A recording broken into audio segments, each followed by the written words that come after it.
Hey guys, welcome back to Lovin Dubai show. Pregnancy for most people is meant to be a time, the most wonderful time of their lives, but for some families, the dreams and hopes of new beginnings are cruelly cut short.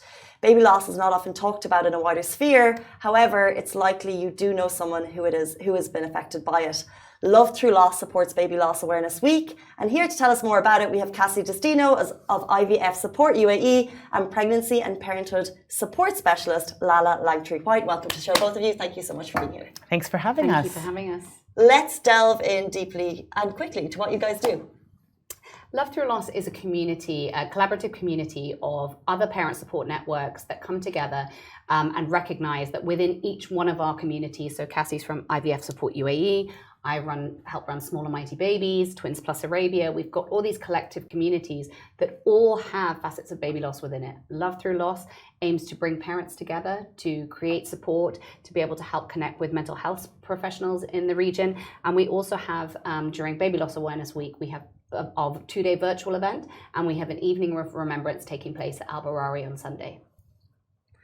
Yeah, we are here to help women understand that whatever they have gone through in their journey to parenthood, any trials they've had, parenthood, pregnancy loss, child loss, that there are people who have gone through that and are here to support them, and they don't have to be alone during that time. Let's talk a little bit about numbers now. Correct me if I'm wrong. 23 million miscarriages per year, but yet it's not really talked about. And, there's no grieving process that's kind of publicly, that people are kind of going through and people are aware of. Why is that? I think it's still a conversation that is really kept in the shadows. We know that the statistics seem to show us that 1 in 4 families that are trying to create and grow a family will experience baby loss at some stage. So we know that those figures show that all of us are going to know someone who's been through this experience. But it really is still very hard to find support. It's very hard to know how to navigate, and it can be a deeply isolating experience. It's not something that, even though those figures are there, that any of us expect to happen to us. And when it does, it just is earth-shattering. So learning to find a community of other parents who are living with carrying a baby in their heart rather than their arms, being able to have that support and community is enormously validating, comforting, being able to know that you will survive this when it feels unsurvivable. And do you think people just don't understand the grief that people go through? Do you think that's an element of it? Like, can you explain what that grief might feel like for someone going through baby loss? Because maybe there's the lack of awareness that people aren't aware of. I think because we don't talk about it, because it's still so taboo, and we're all so afraid of it, that people are afraid to sort of conjure it in their life by talking about it. And so we don't share the process of the grief, and we don't share that you do come through to the other side, and we're so focused on the loss, which is so profound. But we do know that there are support communities and there are tools that help people navigate it and become, it's one of the trials of life that makes us the people that we are. But we're all really afraid to talk about it because it's so acutely painful.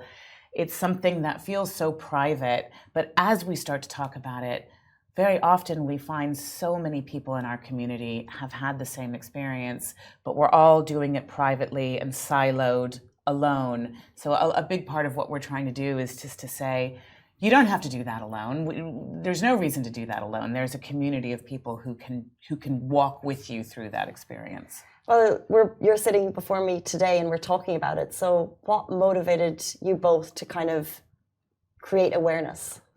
So I have my own personal story and experiences of baby loss, but the big motivation for me is working out here as a doula, as a pregnancy and birth and parenting support specialist, is the women in the community that I came across, or that I supported, who'd gone through the loss of one of their twins in a multiple pregnancy, who had gone through stillbirth. I work as a bereavement doula, and seeing them and seeing these families is the only inspiration and motivation that is needed to really want to make it better for the next person.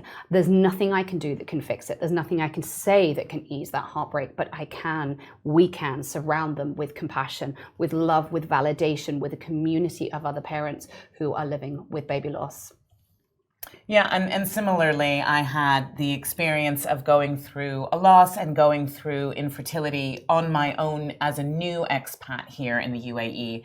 I didn't have any friends that were going through it. I didn't know where to go, and it was a very isolating, difficult experience. When I came to the other side of it, I was very lucky to have twins on my third IVF, that I decided that I didn't want other people to go through alone what I'd gone through alone. So I created a community to connect women to each other. Through that, I met Lala and all the other extraordinary women that we do our work with. And so our job is just to keep women from going through what we went through without support, letting them know there is support. We are your support. Is there stigma attached to it? Like you said, that people just go through it silo and we go through it alone. Like, is there stigma? Is that why we don't talk about it? Absolutely. I think people are very afraid to talk about death in general. You think back, we only need to go back to our grandparents' generation, and birth and death took place much more in the home. And now we don't see those things. You know, they all take place in the hospital. So those huge life experiences have become that much more distanced from us anyway. But I think pregnancy loss enormously, there's still that tradition for so many people of not sharing the news of their pregnancy until they hit that magical 12-week, 20-week, whatever it might be. And if people feel comfortable doing that, I completely respect their choices. But what it can mean is it can feel quite an isolating experience. And within those 12 weeks, your life as a parent has changed exponentially already. You know, your hopes and dreams are so much more beyond the sum of the gestation. And I think to then go through that earth-shattering loss where perhaps people hadn't yet been on that journey with you, you hadn't shared that news, is huge to bear. And that's one thing at Love Through Loss that's really wonderful, is we are such a collective of different experiences in different parts of the community, and we recognize loss from any stage, and that includes through the IVF process. So in fact, can you talk about the different types of loss that people might experience and how you support them? So from my side of it, the infertility side, there is a loss to not being able to get pregnant on the terms you wanted to get pregnant. You know, you sort of grow up thinking, when I grow up, I'm gonna have a baby, and then when it doesn't work out that way, and you have to sort of medicalize that experience, that is a loss in and of itself. The loss of kind of the innocence of just being able to have a baby. And then, of course, there's failed cycles, there's implantation failure, there's chemical pregnancies where the pregnancy sort of starts but never really gets going. These are all losses. These are all things that, and then of course later miscarriage, you know, once you have seen a heartbeat, these are all losses that you don't expect, that isn't really on your radar at the beginning of this journey, and I want to honor that piece of it. And then within the rest of our communities, it very much overlaps. So within Twins Plus Arabia, for example, we know that the risks of pregnancy and infant loss and neonatal loss are increased within a multiple pregnancy. Within Small and Mighty Babies, we are supporting communities of people who have high-risk pregnancy or giving birth prematurely. We know that premature birth is still one of the leading causes of death in children under the age of 5. You have stillbirth, late-stage miscarriages, you've talked about neonatal loss. We have families within our community whose children have died through sudden infant death syndrome or some sudden unexpected child loss. We have accidental death. We have illness. There are so many different facets to it, and that can be just so incredibly isolating to go through alone, and just earth-shattering. And we know that you don't get over loss. You learn to create and build a life around it.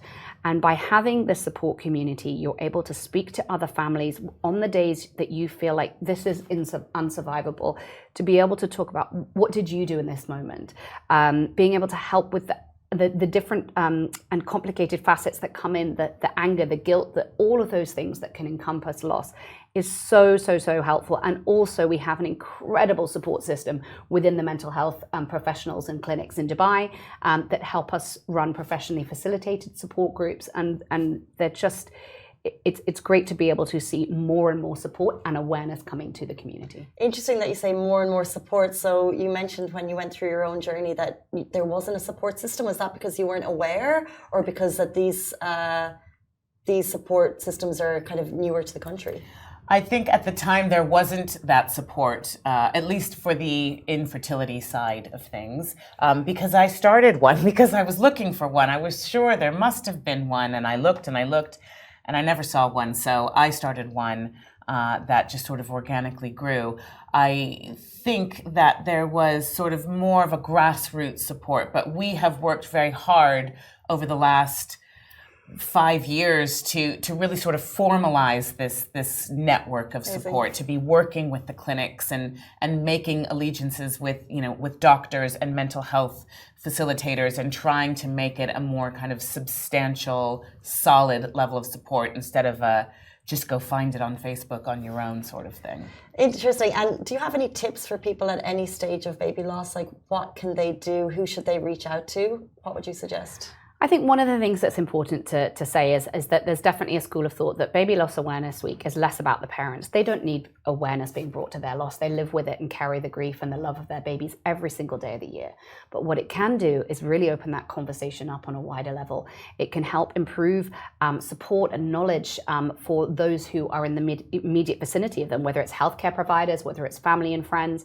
That is really something that this week is about, is really putting that voice on a bigger platform as well, and connecting people, finding stories, because we still hear all the time, oh my gosh, I wish I'd found you when.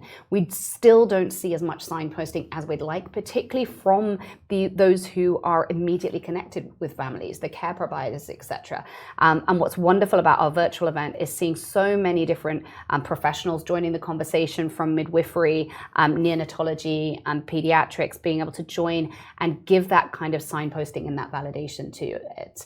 One of the other things that we have within the community is we have our memory boxes that are in several of the major hospitals out here. We really hope to get them into more, and it's a great way that families are then instantly connected with the community and supported through memory making. Tell us a little bit more about the memory boxes. So the memory boxes, we've got one that is more appropriate for early on. So within them, you've got a candle, you've got a little swaddle, you've got information about our support community and different global support communities as well. We really recognize that people maybe feel more comfortable in their own native language. So we've done a lot of research in trying to create a really substantial resource list, and that's all on our Love Through Loss website.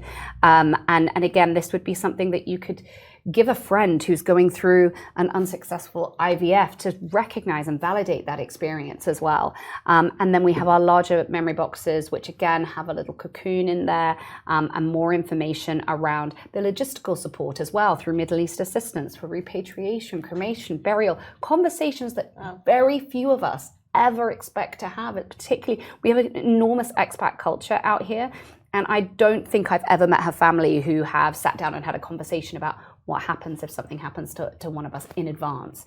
And so being able to have that information and navigate it is hugely helpful.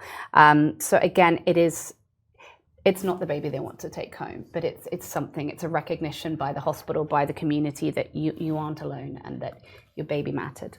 Well, that's really interesting, because I did want to ask, how can one commemorate a baby that they've lost? Is there specific ways that you would recommend?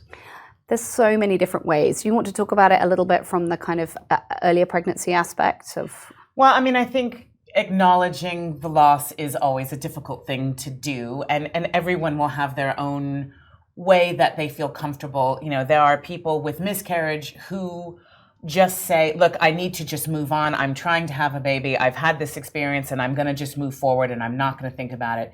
That was my experience with it. But then there are equally people who say, this was my baby. This was something that I created. I need to acknowledge this and give that baby a name and give that baby a place in your family, and recognize that that was a member of your family, and each person is going to have their own relationship to that grief. Mm-hmm. And there isn't a wrong way to acknowledge that. If what works for you is the only thing that you can do, and we support whatever journey you need to take to kind of get to that point where you feel ready to be in the family that you've got. So I don't want to suggest that there's a wrong way, because there absolutely isn't, and everyone will navigate it on their own and with what makes sense for them.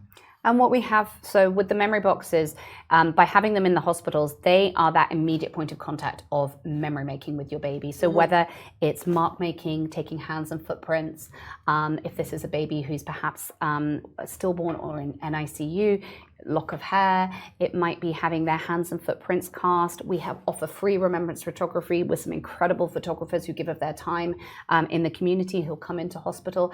Things that, you know, in a very short-lived time that you get with your baby, you get to create this lifetime of memories, and that can be really, really precious. And as Cassie said, there is no one size fits all. What's right for one family isn't right for the next, but being able to have those options available to them, that is what we want to create more than anything else. Is these are avenues that are available to you. This is what's available. This is what we can, because when you're in that depth of shock, it's incredibly hard to navigate yourself without someone saying, you might want to consider this. Does this feel right for you? Would you like us to help you organize this?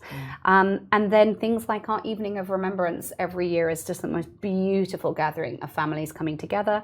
And I know that many families do the most wonderful traditions around keeping that connection, around important dates like birthdays, anniversaries, expected due dates. And we'll be talking about things like this within our virtual event. There are specific sessions talking around memory making, about recognizing those important dates and keeping connection, as well as things like sibling support and friends and family, how the wider community can help and support, what language to use, what to avoid.